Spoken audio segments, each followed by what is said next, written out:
Hi guys, welcome back to my channel. Recently I uploaded a video called Break the Guard, and it was all about using our Wing Chun techniques to effectively go through the opponent's fighting positions. If you haven't watched it, I'll post the card up here so you can check it out.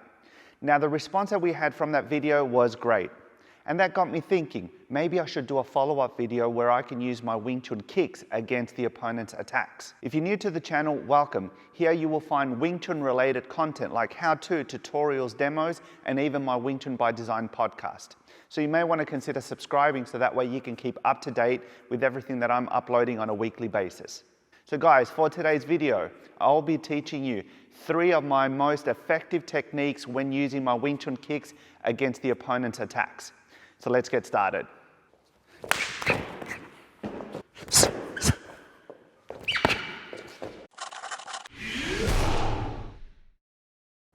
Okay guys, so in order for you to use your Wing Chun kicks effectively, you have to think of 3 key points.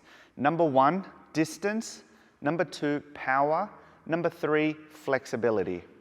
It is well known that in the Wing Chun system, we don't have high flashy kicks, but that doesn't mean we shouldn't work on our flexibility, because even if our kicks are going to the midsection or to our opponent's legs, we still need to be flexible in order for us to execute it with speed, precision, balance, and of course, power.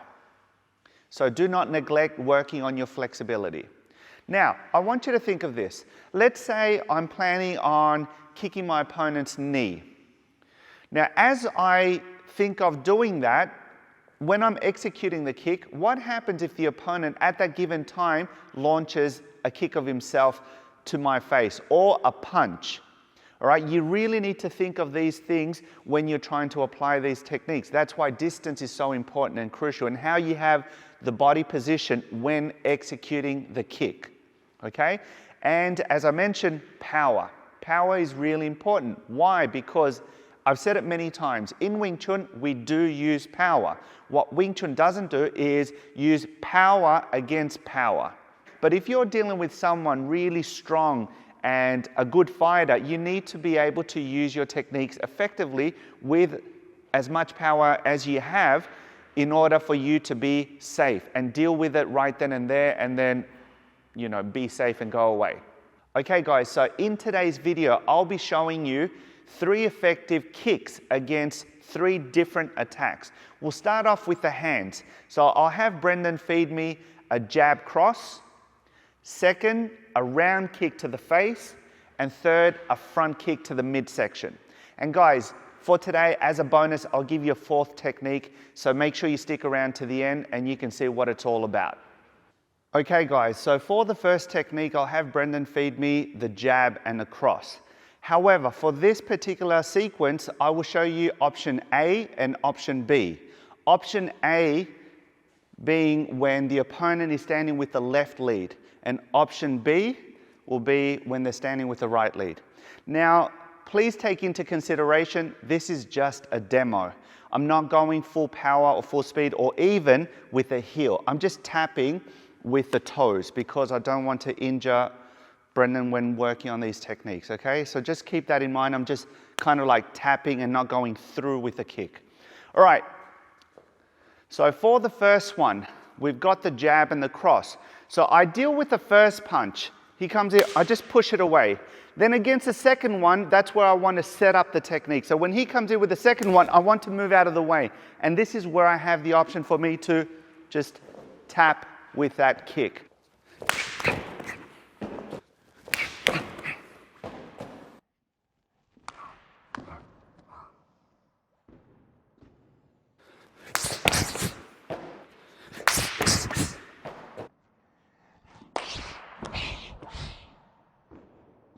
Okay, so this time, Brendan is standing with the right lead, and he's just going to come in with a jab. So when the jab comes in, we do practically the same movement. Okay, we just move away, same type of kick, now towards the right leg, because once again, in Wing Chun, we want to kick the leg that's closest to us.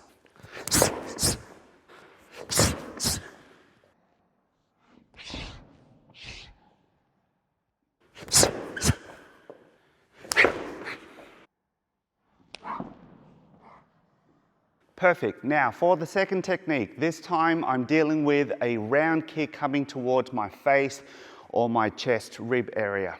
So when I'm standing here, the idea is if you have enough distance to see what's coming at you, you just deal with it by covering and then counterattack simultaneously.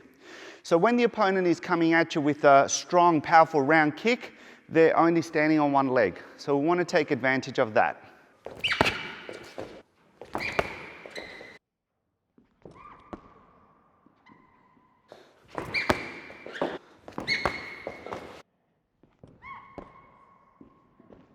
Now, as I said earlier, we're just demonstrating I'm not doing the kick for real, meaning you'll notice that when I'm tapping Brendan's leg, I'm just going above the knee, okay?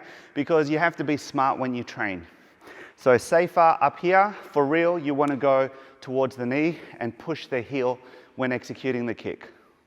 Okay guys, so technique number 3. This time we're dealing with a front push kick coming towards our midsection.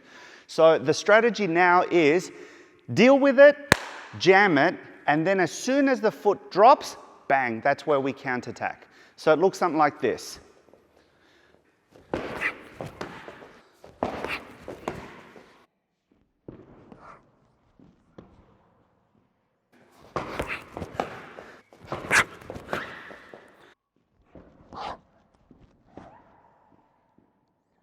Awesome, so now the bonus technique. So the next kick isn't technically going to the opponent's leg, but trust me, it's as effective or even more effective than the previous techniques. So what we're doing here, we're dealing with the opponent coming towards our upper gate.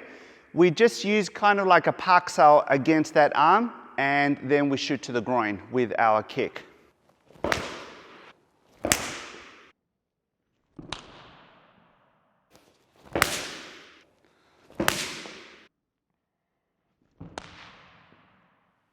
Okay guys, so that's it for today's video. I hope you liked it. If you did, please click the like button, share it with a friend.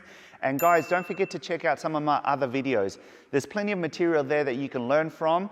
And also, check out my online academy. It's umauniversity.com.au. I have a free introductory applied Wing Chun course, so check it out. And don't forget also Wing Chun by Design podcast. We upload on a weekly basis. There are great conversations there in regards to strategies, mindset, and techniques. So guys, having said that, I look forward to seeing you on the next one.